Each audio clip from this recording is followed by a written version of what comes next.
Ah, les Chaim. Ah, vous êtes là? Le Baal Shem Tov, une fois, il a entendu que dans la ville d'à côté, il y a un mendiant, il fait des bénédictions et ça se réalise.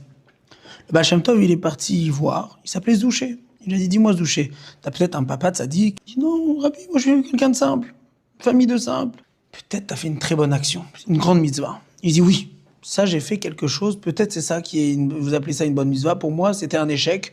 Pire, ça m'a causé du tort. Il dit, ah oui, qu'est-ce qui s'est passé? Il dit, écoutez Rabbi, moi je suis un couturier. Et j'avais un associé. Une fois, hein, on nous a dit que dans une ville pas très loin, il y a un paritz. Un paritz, c'est un gouverneur. Il fait un mariage de sa fille et il cherche des couturiers. Il fait un concours de couturiers qui pourraient faire les vêtements de la cérémonie. J'ai tenté ma chance. Je suis allé avec mon copain et ils ont adoré.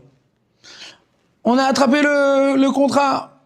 600 roubles à se partager à deux pour un travail de 8 mois. On a gagné l'argent. Il nous a donné 300 roubles à chacun comme prévu.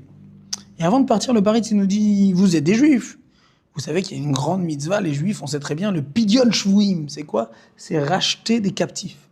Et moi, chez moi, dans mes geôles de prison, j'ai une famille là-bas depuis quelques mois, parce qu'ils n'ont pas payé 3 ans de l'auberge que je leur avais louée. Il dit, combien ça coûte? Le paritz, il dit 300 roubles. Exactement ce que vous avez gagné. Alors Zouché, il raconte qu'il a demandé à son collègue, il a dit, dis-moi, tu veux pas qu'on fasse moitié-moitié? Toi 150, moi 150, et on fait la mitzvah. L'associé, il a dit, je suis désolé, vraiment j'ai besoin de cet argent, j'ai plein de projets. Je savais pas quoi faire finalement, je me suis motivé. Et j'ai pris tout l'argent, les 300 roubles, j'ai donné au paritz, et je lui ai dit, allez, libérez la famille. Quand je suis arrivé à la maison, j'ai compris que j'ai fait une bêtise. Ni ma femme a accepté, ni mes enfants, ils ont accepté. C'était la détresse, ils avaient pris des crédits. Aujourd'hui, je suis mendiant. Je suis plus capable de rien faire. Mais, il y a quelques mois, une personne est venue me demander une bénédiction. Il m'a dit, je te donne une pièce, bénis-moi parce qu'aujourd'hui j'ai un procès. Je lui ai béni. Bam, une réussite incroyable. Je sais même pas pourquoi, j'ai rien fait. Moi, je suis un juif simple. Il a dit comme ça. Quand un juif, il est capable de donner pour une famille qui ne connaît pas quelque chose que lui-même, il n'a pas pour sa propre famille, c'est normal que ces bénédictions, ils fonctionnent. Il le mérite. C'est exactement ce qu'on voit dans la paracha de cette semaine.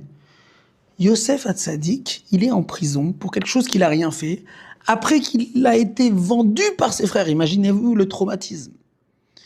Et il rencontre des prisonniers. Pourquoi votre visage il est un peu sombre aujourd'hui? Qu'est-ce qui s'est passé? Mais attends, dis-moi, comment tu as cette sensibilité? Ça, c'est la force de Yosef Hatzadik. C'est pas parce que moi j'ai pas que l'autre il doit souffrir. Cette semaine, à partir de dimanche soir, on allume les bougies de Hanouka. Vous n'avez pas tout ce qu'il faut, contactez-nous. Chag Sameach et Shabbat Shalom.